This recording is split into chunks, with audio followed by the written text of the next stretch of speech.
Notre proteste est contre l'appauvrissement du pays. Ce n'est pas seulement de la culture. Avant le 25 avril, Portugal était connu pour un pays sous-développé.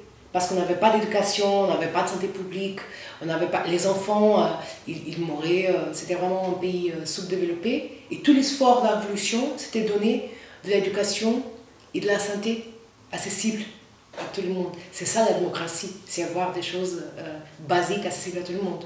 Maintenant, avec cette politique d'austérité, nous sommes vraiment victimes d'un recul social énorme, gigantesque. Ça veut dire que maintenant, il y a des enfants au Portugal qui ont faim.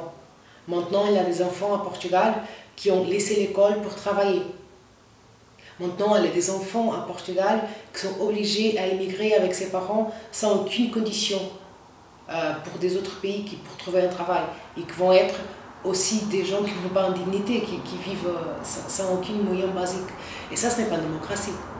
Donc, c'est très très important que les gens se réveillent.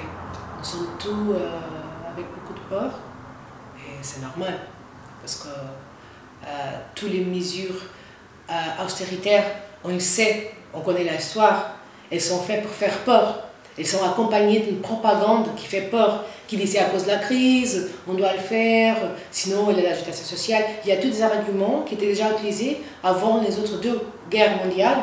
On le sait déjà, on a passé déjà. Ils sont des arguments qui sont tout le temps basés sur la crise, l'austérité, les problèmes économiques. Ça suffit maintenant, on le croit plus. La crise économique était provoquée par le marché. Donc là, les gens sont plus riches maintenant qu'ils étaient avant la crise. C'est le peuple qui est plus pauvre. C'était une crise faite pour faire que les peuples sont plus pauvres.